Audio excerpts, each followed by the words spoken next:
Okay, so it's just past 7, so I think we're gonna get started. And then if anyone else comes in, they'll just trickle in as we go through the presentation. So welcome everyone to the Metabolic Health Masterclass. My name is Dr. Claire Lockridge. I'm a naturopathic doctor practicing in Toronto, Ontario at the Annex Naturopathic Clinic in the Annex neighborhood. And yeah, this is the Metabolic Health Masterclass. Today, we're going to be talking about how to eat, live, move, and supplement for optimal metabolic health, energy, and vitality. Sorry. Okay, so who is this class for? So if you have been diagnosed with any sort of metabolic disease like diabetes, hypertension, cardiovascular disease, high cholesterol, or metabolic syndrome, if you are struggling with weight gain or weight loss resistance, if you are struggling with low energy, cravings, brain fog, having issues with sleep, so poor sleep or poor digestion, or if you've been diagnosed with PCOS, or you or your partner are struggling with infertility or having trouble conceiving, then this class will be beneficial for you. But really, it's for anyone. If you are looking to optimize your health and feel your best, then taking steps to improve your metabolic health is definitely a great place to start. So, what is metabolic health and why is it important? So, our metabolism encompasses all of the cellular processes responsible for converting energy or food into energy in the body. So, it's how well we can convert the food that we eat into energy. Clinically, this is defined by 5 markers that make up metabolic syndrome. So that's your blood sugar levels, your triglycerides, your high density lipoprotein, which is your happy or your good cholesterol, your blood pressure, and waist circumference. So, why is metabolic health important? So, there are a lot of conditions that are associated with poor metabolic health that go beyond just the classic metabolic conditions that we think about. So, we know that there are conditions like diabetes, cardiovascular disease, and heart disease that are metabolic conditions. But, like I said earlier, your metabolic health has a lot of other implications in the body. So, we know that it relates to fertility and fertility quality, and both with quality of the sperm and the egg, and then also the ability to conceive. We also know that poor metabolic health and uncontrolled glucose levels can lead to further inflammation in the body. And we see diseases like chronic disease, cancer, and degenerative diseases are really driven by inflammation. So making sure that you have good metabolic health is really important for prevention of those diseases.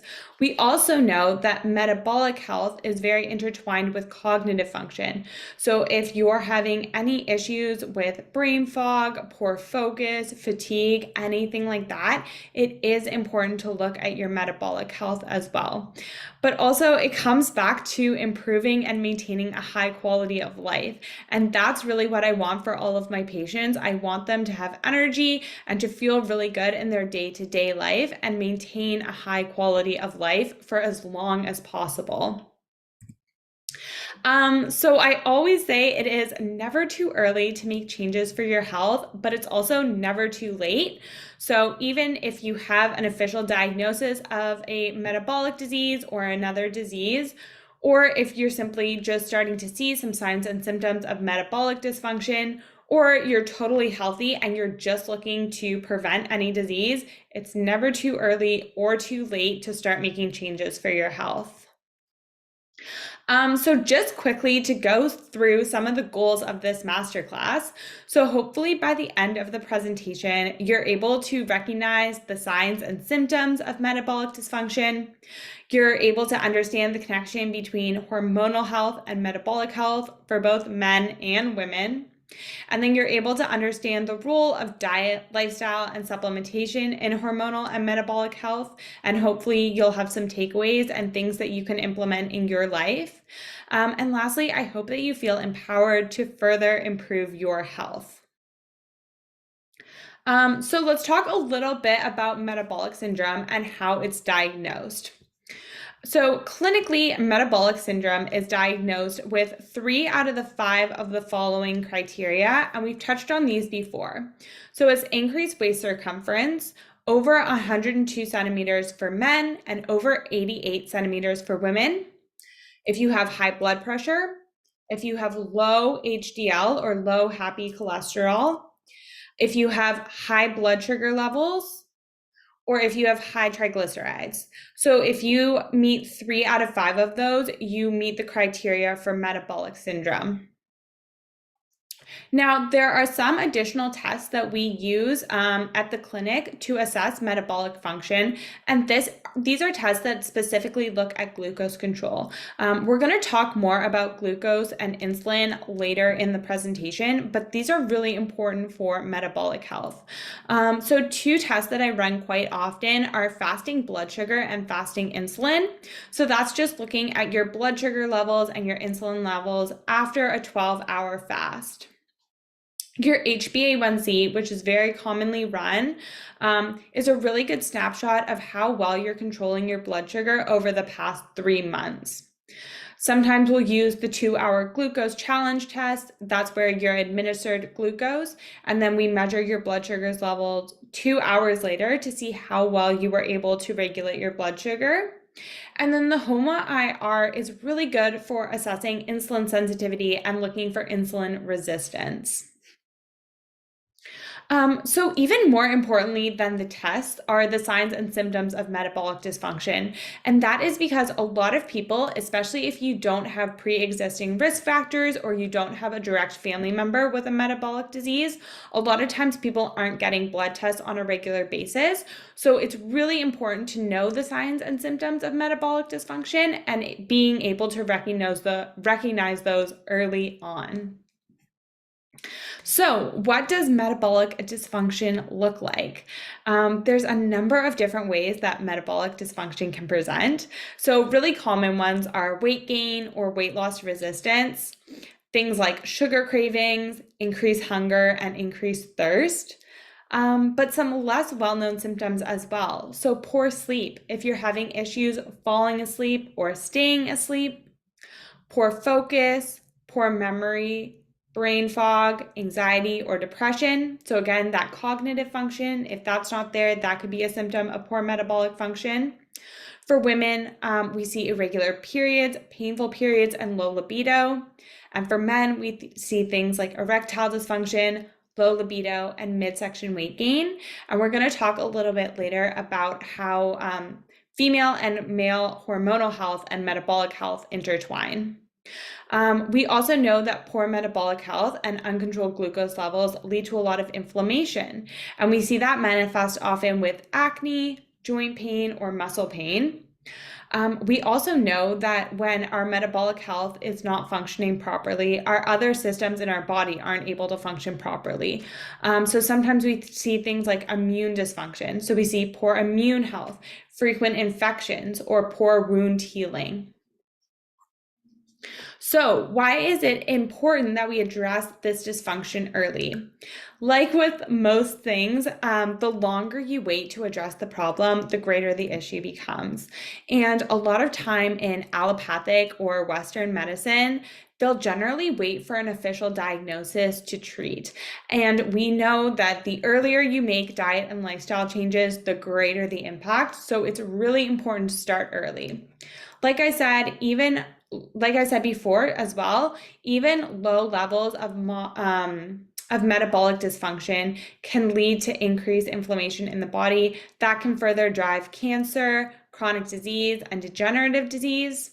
Again, if you're having issues with cognitive function, we really want to address that early because that has a huge impact on our quality of life.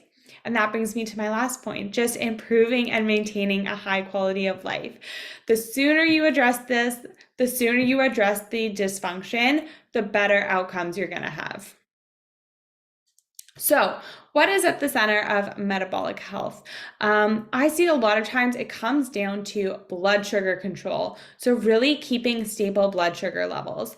And some symptoms of poor glucose control include unstable energy, afternoon crashes, weight loss resistance or weight gain, and oftentimes acne as well. I see a lot of young women especially come in with acne as their main concern. And when we get down to it, a lot of times it's metabolic dysfunction and poor glucose control is at the root of that. And then there are also the long-term implications of uncontrolled glucose levels. We see things like nerve damage, vision loss, kidney disease, gum disease, heart disease, and hypertension. And these all are commonly associated with poor control or uncontrolled diabetes or late stage diabetes. So I thought that this would be a great place to talk a little bit more about insulin. So insulin is a hormone released by the pancreas in response to rising blood sugar levels. And I always like to explain insulin as basically the key that allows glucose to get into the cell.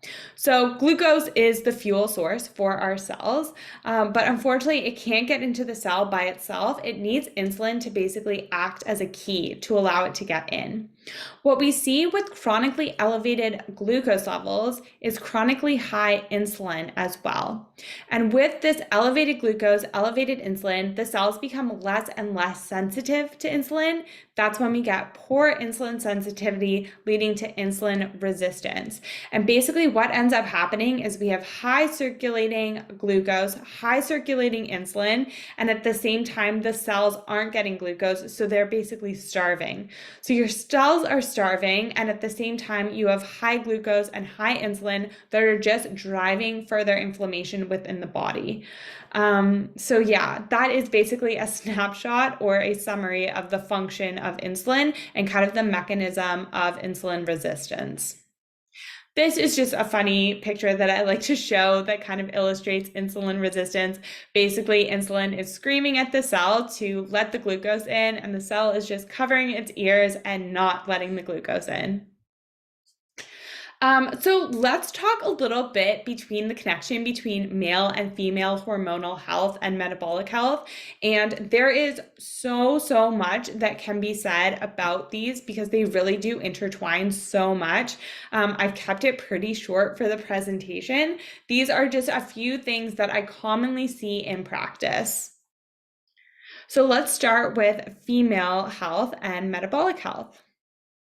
So something I commonly see, especially with women, is the connection between cortisol, stress, and poor blood sugar control. So cortisol is a hormone that is released by the adrenal glands in times of stress, and it's released by both men and women. But I tend to see cortisol dysregulation more in women. Women tend to be more sensitive to stress and more sensitive to the effects of cortisol. And as you can see in this picture, cortisol has a number of functions in the body, but one of the main functions is to stimulate glucose and glycogen turnover in the liver. And that is because historically, a stressful situation has required some sort of physical response, whether that be fighting off an attack or running away from a dangerous situation. Unfortunately, nowadays we have a lot of stressful situations that don't tend to require a physical response. And we see that people are more chronically stressed than ever before. Especially in women, we're seeing a lot of chronic long-term stress leading to chronically elevated cortisol, and that's leading to chronically elevated blood sugar levels. Even if their diet and exercise and sleep is good, they can still be having poor stress control and chronically elevated glucose levels. And we've talked about how chronically elevated glucose levels are then going to lead to chronically elevated insulin that's going to lead to insulin resistance. So again, we're going to have high levels of sugar and insulin in the blood. It's going to be driving inflammation, and at the same time, our cells are going to be starving. So we're going to have those crashes, those sugar cravings, things like that. So this is just a really good visual. We have high cortisol, increasing the blood sugar. That's increasing the insulin, and insulin, like I said, is quite inflammatory. It is a stressor on the body, so that's further going to drive the cortisol. And what we see with a lot of these metabolic and hormonal dysfunction is that it's important to address both the metabolic and the hormonal dysfunction, because if you're just addressing one and kind of ignoring the other, you're not going to be able to break free of that cycle. So the other thing that I commonly see is low estrogen. So low estrogen, I see this mainly in two populations. So the first population is older women, specifically postmenopausal women, because we do know that estrogen rapidly decreases after menopause. I also see this in younger women with lower body fat percentages, because our adipose, or our fat tissue, is a source of estrogen. So what we tend to see is low estrogen, and estrogen has a number of effects in the body, not just for sexual and reproductive health. And it's actually really important for maintaining and improving insulin sensitivity. So we see low estrogen leading to insulin resistance. This can lead to weight gain, leading to more hormonal and metabolic dysfunction, further driving low estrogen. So we see this cycle. So again, it's important to address the low estrogen and the metabolic dysfunction together. And then the last female hormonal condition I wanted to talk about is polycystic ovarian syndrome, or PCOS. And PCOS, I am planning on doing a whole presentation on, because there is so much that we can talk about, but it is a common hormonal condition in women, and we do see up to 70% of women with PCOS do have some sort of metabolic dysfunction, and I put my sources for that below. But basically, PCOS drives hormonal imbalance. A lot of times this will lead to weight gain and inflammation in the body. This will further lead to insulin resistance. That will increase the insulin, which further drives the PCOS. So again, it's important to address the PCOS, address the hormonal imbalance, but also look at the metabolic dysfunction and look at ways with diet and lifestyle that we can help support those women in that way as well. Okay, so now let's talk a little bit about male health as well. So like low estrogen in women, low testosterone can also cause metabolic dysfunction in men. And just like low estrogen is more common in older women, we also see that testosterone levels decrease as men age. And a big thing is that testosterone really helps men maintain lean muscle mass, and it's really important for helping them to maintain a good body composition. So we see men with low testosterone, and whether that be from aging or environmental or some sort of underlying condition, we see that they typically have weight gain. Again, that leads to insulin resistance and increased insulin. And the high levels of estrogen or insulin can actually further decrease testosterone production. So again, we see that cycle where it's really important to address the metabolic dysfunction and then also address the hormonal concerns as well. And then another really common sign of metabolic dysfunction in men is actually erectile dysfunction. And this is through a lot of different mechanisms. So the first one is cardiovascular disease. And we see that erectile dysfunction is present in more than 50% of men with a history of cardiovascular disease. And this is because we tend to see cholesterol build up in the blood vessels, and especially the small blood vessels of the genitalia. And this can make it really hard for men to obtain or maintain an erection. So the next one is diabetes. So we see that with long-term diabetes, this can cause nerve damage, especially in those more delicate organs, and that can lead to erectile dysfunction as well. And then lastly, we see kidney disease. This can lead to chemical, hormonal, or circulatory changes, and that can also lead to erectile dysfunction in men. So really quickly, before we move on, I did want to touch on metabolic health and aging. So like I said, with aging, in women, we see lower levels of estrogen, and in men, we see lower levels of testosterone. So as we age, we're actually seeing an increased risk of metabolic syndrome. So it's just important to be aware of those changes as you're aging and making sure that you're making the appropriate diet and lifestyle changes to help support your metabolic syndrome or metabolic health so that we can maintain that high quality of life for as long as possible. So now that we've kind of talked about the different signs and symptoms and how metabolic health relates to both male and female health, I did want to take some time to talk about the role of diet, lifestyle, supplementation in hormonal and metabolic health. So these are the pillars, and this is how I approach health with all of my patients, starting with these 5 pillars. So sleep, diet, exercise, stress, and then supplementation if indicated. A lot of times we'll also talk about environment and environmental exposure, but that's so personal, so I left it out of the presentation. But I know a lot of people, when they think of health, they mostly think of diet and exercise, but sleep and stress play a huge role in our health. So it's very, very important to address those as well. And then, like I said, if it's indicated or generally early on in the treatment, if we need to use some supplements just to help people while they're making those diet and lifestyle changes, sometimes we'll use those as well. So let's start with diet, eating for metabolic health. So this is my healthy plate blueprint. This is really where I start with all of my patients, regardless of their concerns. So even if they're coming in for hormonal health or immune dysfunction or just general health, this is really where I start. So I've kind of broken down the plate here. So I usually start by saying half of your plate should be made up of non-starchy vegetables. Vegetables are low in calories and high in volume, so it's really good for weight maintenance or weight loss. They're also really high in micronutrients, so vitamins and minerals. Those are really important for all the cellular processes that help to support good metabolic health. Moving on from there, we have a quarter of our plate made up of lean protein. Now, lean protein and protein in general is very important. Protein and amino acids are the building blocks of our muscle, bone. They're important for making enzymes in the body as well.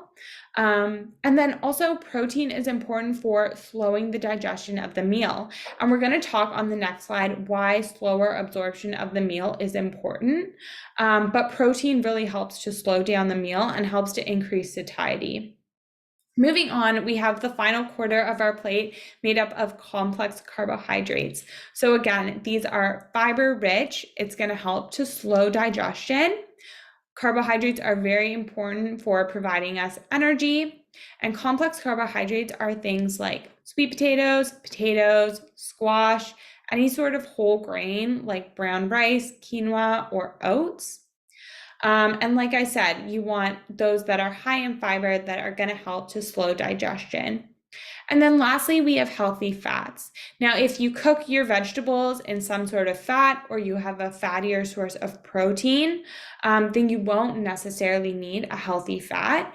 But I say if you have, vegetables that aren't cooked with any oil or fat and you are using a leaner protein, it is really important to make sure you're adding in a fat source like olive oil, avocado, or nuts and seeds.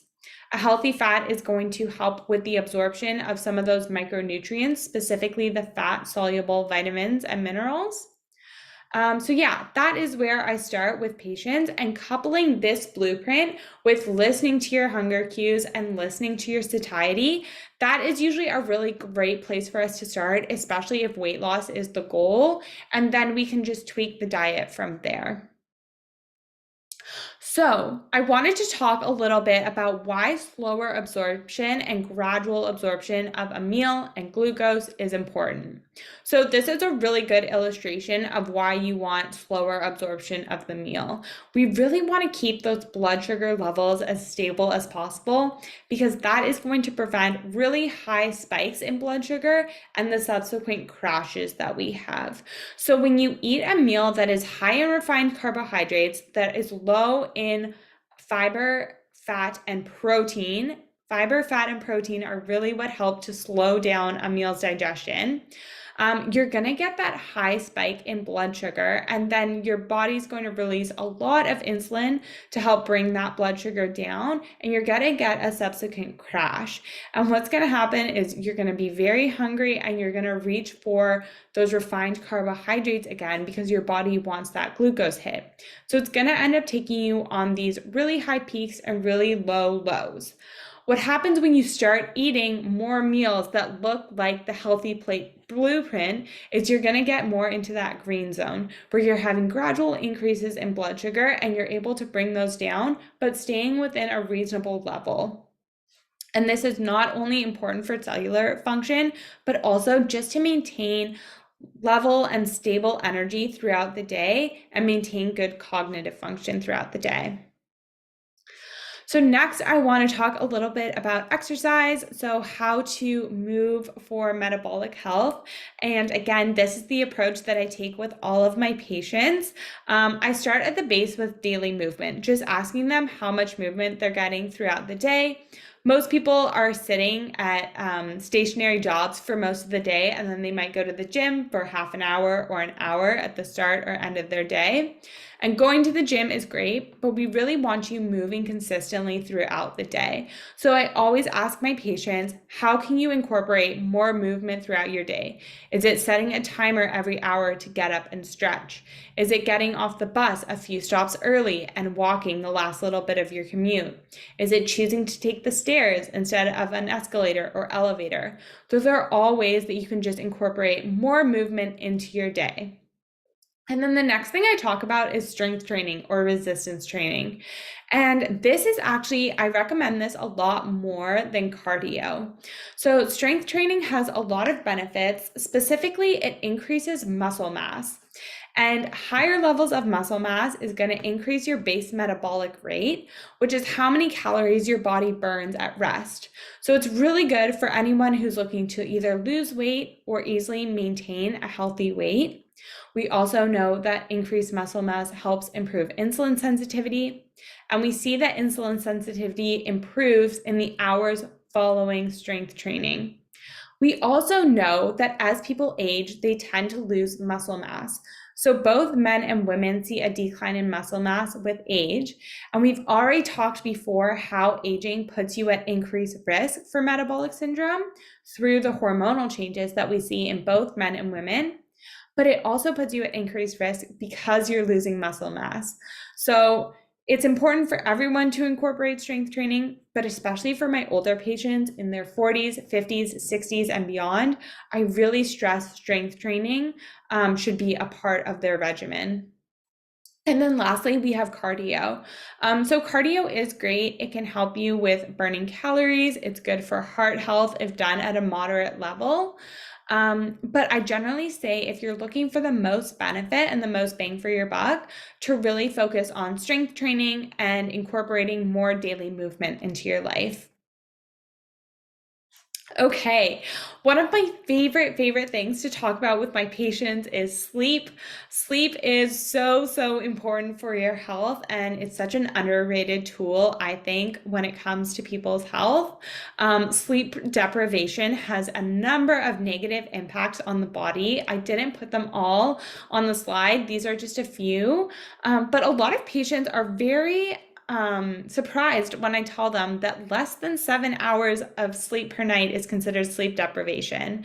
And I know a lot of people who are not getting 7 hours of quality sleep. And I do want to stress that both quantity and quality of sleep is important. So getting to bed, getting that 8 to 9 hours, and then also making sure that your sleep is restful, that you're not waking throughout the night, things like that. So we do know that sleep deprivation has a number of impacts on the body. We know that it increases appetite through different hormonal changes. A big thing that sleep deprivation does is that it increases sympathetic activation. So I always talk about with my patients the sympathetic nervous system and the parasympathetic nervous system. And the sympathetic nervous system is our fight or flight. This is the nervous system that is activated when we are stressed or in a stressful situation. And we've already talked about how stress impacts the body. We see that rise in cortisol and the subsequent rise in blood sugar levels. In contrast, we have our parasympathetic nervous system. This is our rest and digest nervous system. This is really important. This is where we want to be spending most of our time. So like I said, sleep deprivation leads to increased sympathetic activation, and that can lead to increased cortisol. Lastly, high levels of sleep deprivation can lead to increased inflammation, and that's through some mediators in the immune system. But all of these come together to increase our risk for insulin resistance and type 2 diabetes. So sleep is something that's really, really important for metabolic health. So how do we make sure that we're getting good quality and quantity of sleep? We want to make sure that we have good sleep hygiene. So these are our practices that make sure that we're getting a good night's sleep. And it's all about regulating our circadian rhythm, or that sleep-wake cycle. So a really, really basic thing that I start with my patients is making sure that you're going to bed and waking up at the same time every day. Most people don't have issues with this until they get to the weekend, and then they tend to sleep in on the weekend, and they almost get to Monday feeling kind of jet lagged. I say if you can set a schedule, wake up and go to bed at the same time every day, that is going to really help with your sleep. The next thing is avoiding screens for 30 to 45 minutes before bed, and also avoiding bright lights. So if you have dimmer switches in your house, I always recommend that patients turn down the dimmer switch. Because we know that bright light exposure, especially bright light exposure from the phone, suppresses melatonin production. And melatonin is our sleepy time hormone. It's the hormone that helps us fall and stay asleep and get restful sleep. So avoiding screens before bed is a really great place to start. Next is optimizing your sleeping environment. So sleeping in a cool and dark room, trying to keep it between 68 and 69 degrees Fahrenheit. Keeping the phone out of the bedroom. I talk to a lot of patients who say that they're tempted to check their phone for messages or to see what time it is when they get up in the middle of the night to go to the bathroom. So keeping the phone out of the bedroom is a really good way to avoid that. And then lastly, getting morning sunlight exposure. And I know it sounds weird to do something first thing in the morning that's actually going to help your sleep, but getting that bright light exposure in the first 30 minutes of waking can really help to regulate that circadian rhythm and actually improve the following night's sleep. And then lastly, stress. We've talked about stress so much so far in this presentation, so you guys know at this point how important it is for maintaining good metabolic health. But I wanted to talk about some of the ways that I implement stress management techniques with my patients. So a big thing is finding mindfulness practices that they enjoy. So things like journaling, meditation, breath work has been found especially helpful for moving us out of that sympathetic state into the parasympathetic state.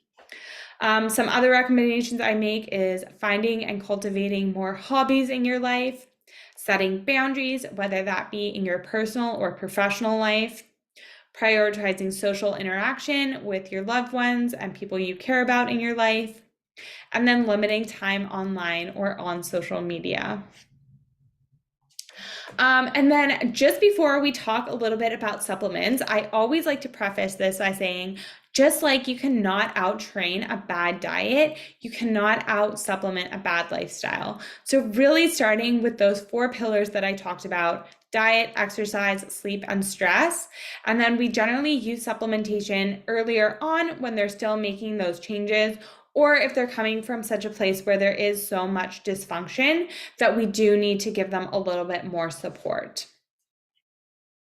So here are some supplements that I generally use in the clinic. This is chromium, berberine, magnesium, inositol, especially with women with PCOS, and then cinnamon. And it's important to always remember to work with your naturopathic doctor to know what supplements, dosing, and administration is right for you. So, summary, what can you do today to start supporting your metabolic health? So, I always say, take a step back and look at your health. Are you experiencing any of the symptoms of metabolic dysfunction? Have you had any recent blood work that's shown that you may have some metabolic dysfunction? And then, really starting with those 4 pillars that I talked about. How are you eating throughout the day? Are your meals balanced? Do you find that you're having those blood sugar spikes and crashes? How are you moving throughout the day? Are you getting enough movement throughout the day? Are you incorporating strength or resistance training? How well are you sleeping? Are you implementing or prioritizing the sleep hygiene techniques that we talked about? And then lastly, how are you managing your stress levels? So those are some ways that you can start today to improve your metabolic health. So I did want to leave about 10 minutes for any questions. And if I can't answer your guys' questions right here, I can always send you a follow-up email. I think everyone is muted right now, but you should be able to unmute yourself. You should be able to unmute yourself if you do have questions.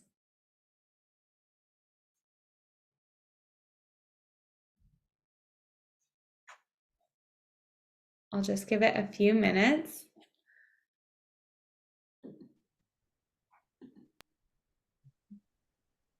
Okay, so I have a question. Yeah, go ahead. Can you hear me? Yeah. Okay. So many of these things, such as high cholesterol, high blood pressure, high glucose levels, there are medications for those. Mm-hmm. What is the advantage of changing lifestyle as opposed to just taking medication for these things? So what are okay, so what's the benefit of doing the lifestyle changes instead of just taking medication? Right. Yeah. Yeah. Or Yeah. and can you do both? Should you do both? Mm-hmm. Yeah, so as a naturopathic doctor, I do work with patients who have been put on medication by their medical doctor. It doesn't disqualify you from working with a naturopathic doctor, and it certainly doesn't disqualify you from making any diet or lifestyle changes. Um, Generally, with medication, so we've kind of seen how everything is interconnected in the body and how metabolic dysfunction can show up in a lot of different ways. And a lot of times when we're simply put on a medication for a symptom or a condition that's presenting, it's not fixing the root cause. And what I commonly see is that those same patients or patients that don't change their diet or lifestyle will have to go back in later years and go on more and more medication because the underlying condition is just popping up in different ways. So it doesn't really fix the underlying problem, and then you run into the issue that you're slowly on more and more medication. And that can be okay for a while. Some people do end up having side effects of the medication, and I've actually had patients that come in and their main concerns are actually simply side effects of their medication. So in the short term, a medication can be great. It can help to, especially if you are having more severe symptoms, it can be good to get those under control. But you really want to ask yourself, what is the root cause of this? Because if you're just using the medication to kind of cover that up in the short term, it's generally going to cause other issues in the body down the road. Does that answer your question? Yes. Yep. Thank you. Okay. And then I see another question in the chat. It says causes of hair loss as we age for females.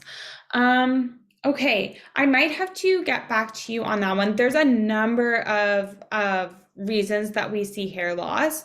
Some of them are related a lot of times, especially women going through perimenopause and they have heavier periods and things like that. A lot of times that can lead to low iron. We commonly see hair loss with low iron.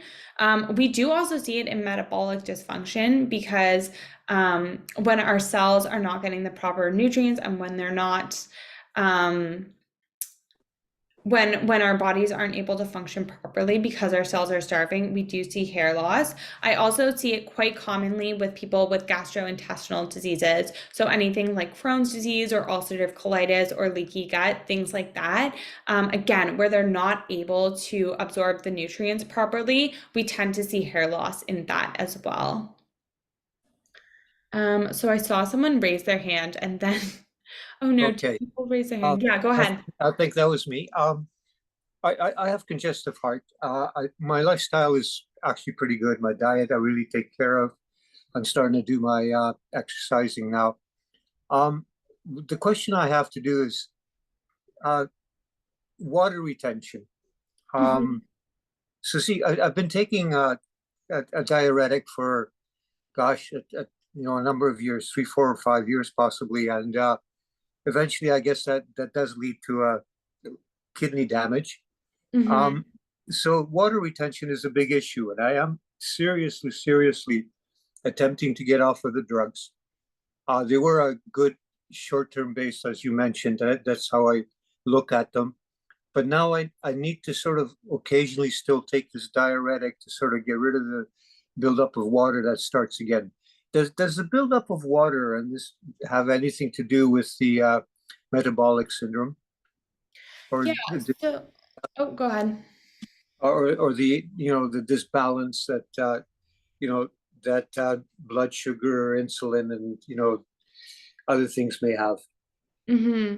Yeah, we tend to see with water retention, and if you're experiencing something like edema, like swelling, so a lot of times that's due to water moving out of the blood vessels, and a lot of times that's linked to high blood pressure or some sort of electrolyte imbalance within the blood. Oh, So yes. getting the blood pressure under control, we tend to see that really help. There's also natural solutions with like things like elevating your feet.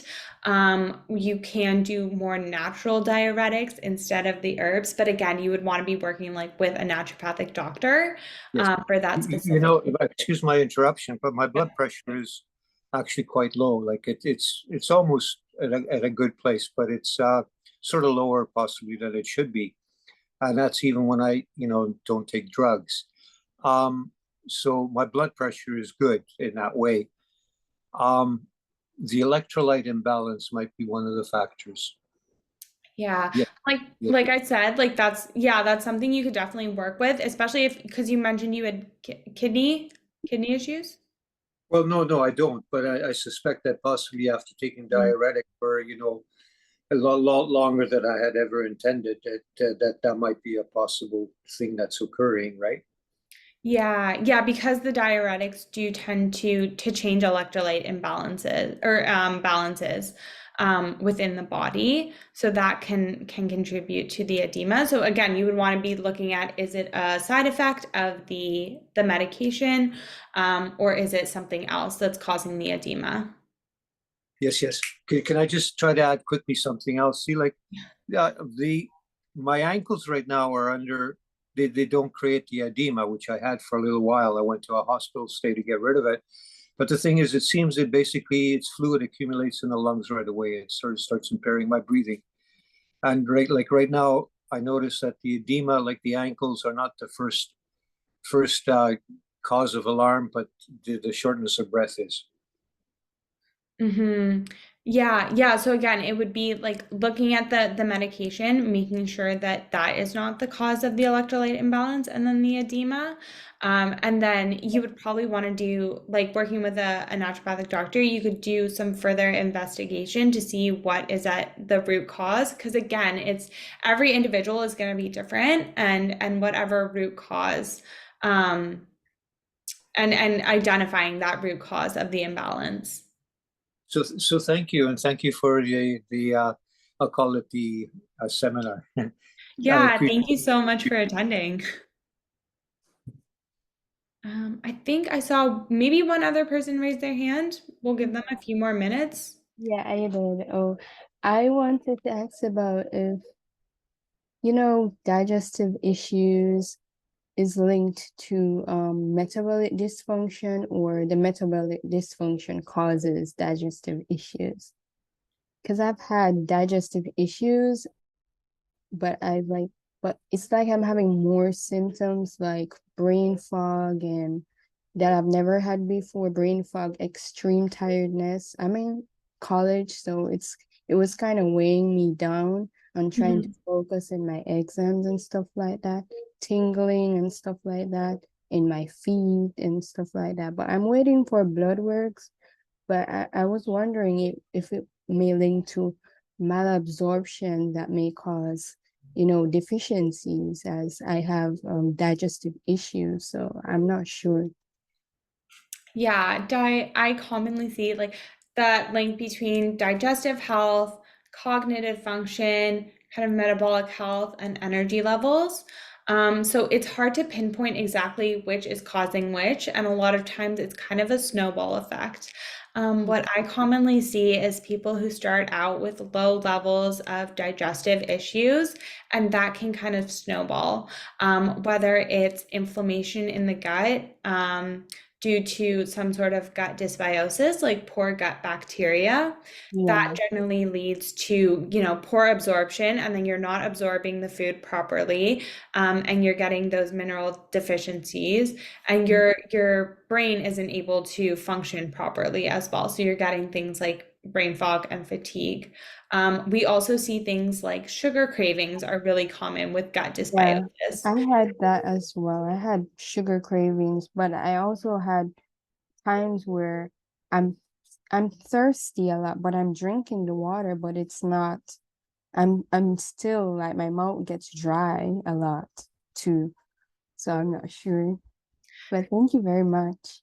Yeah, I'm so glad. Yeah, like I said, it's very complex, but actually addressing the metabolic dysfunction and increased thirst and increased urination is a common symptom of metabolic dysfunction, but making sure you're addressing that and the gut health at the same time is really where you're going to see the best results.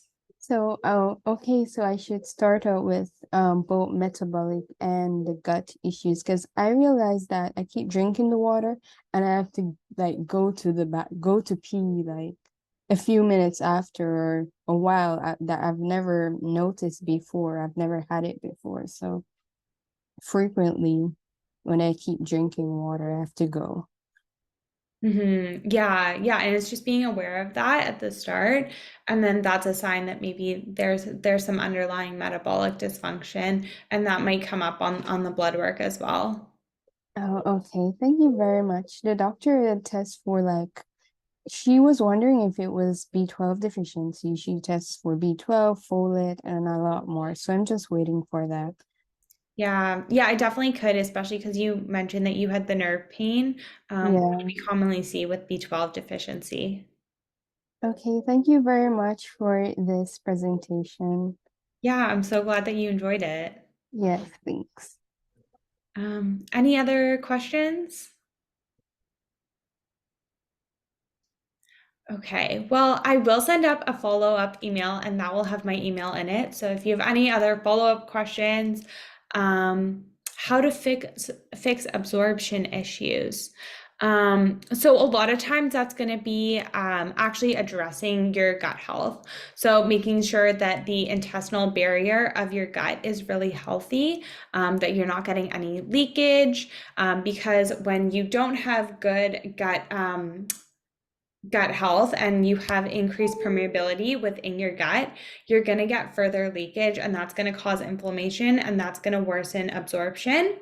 The other thing you want to make sure is that you have a healthy gut bacteria, so no overgrowth of poor bacteria. And then making sure that you have enough of the good bacteria that's going to help break down all of the food. Oh, I would like to ask again for getting back a good gut microbiome.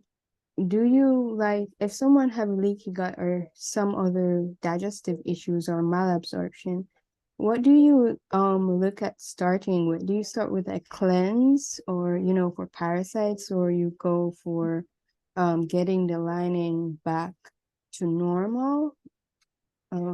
Yeah, what Yeah. start with?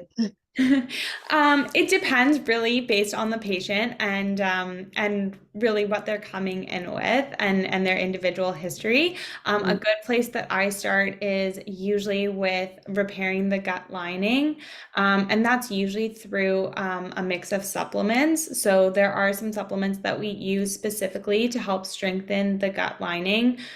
Things like L-glutamine and zinc can be really helpful for improving those. But again, it's important to work with a naturopathic doctor to know exactly what supplements are right for you.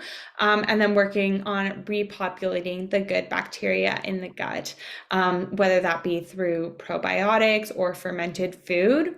And then also making sure that you're managing stress levels. We know that stress, chronically elevated levels of cortisol do lead to more inflammation within the gut, and that can damage the gut lining as well.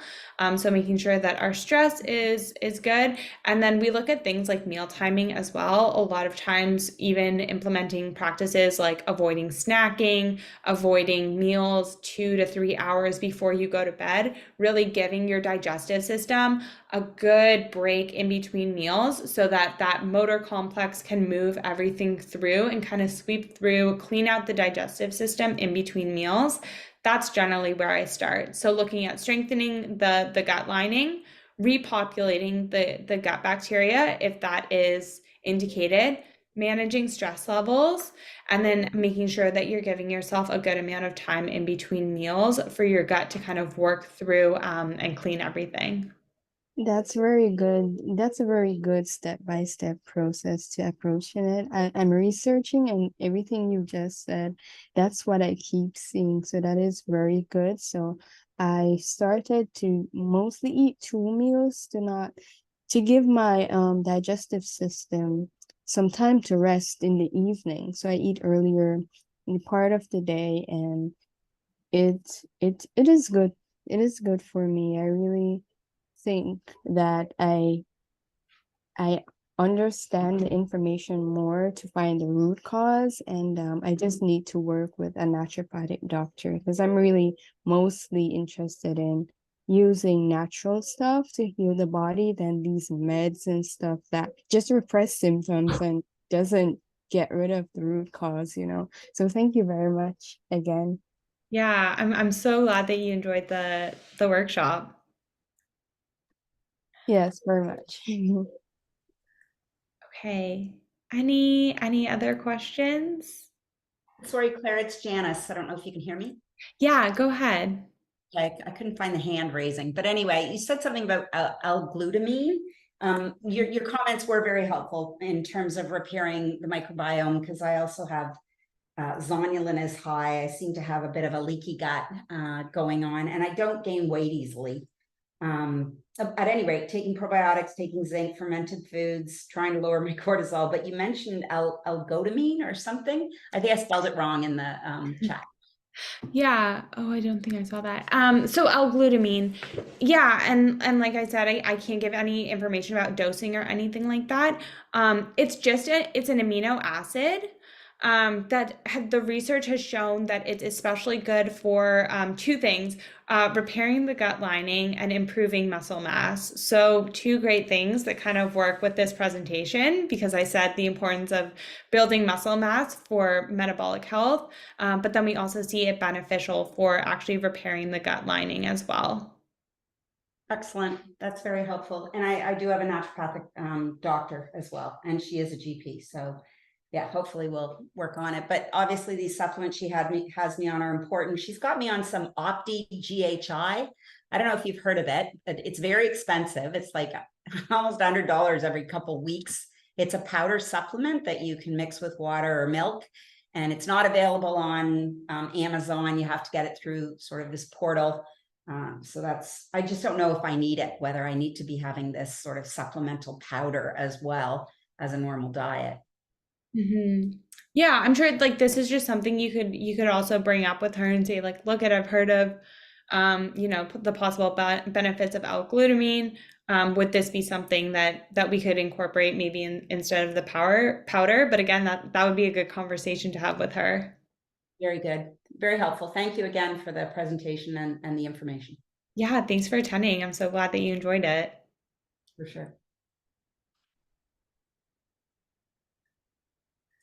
Okay, if there's no other questions, so if you are looking for more support, if you did enjoy the presentation and you are an Ontario resident, I can only work with Ontario residents due to the regulatory board that I'm under. You can book a 15-minute discovery call or an initial visit with me. I put my hours on the slides, and all this information and the booking link will be in the follow-up email. And I'll also have the full presentation, and the video for that will be in the email as well. So if you did find it helpful and you want to share it with anyone else, feel free to share the email. Hopefully that will be going out in the next week or so. But with that being said, thank you so much for attending. Like I said, I hope that you guys enjoyed the presentation, got some useful information out of it, and I will see you guys in the next presentation, hopefully. All right, I'm gonna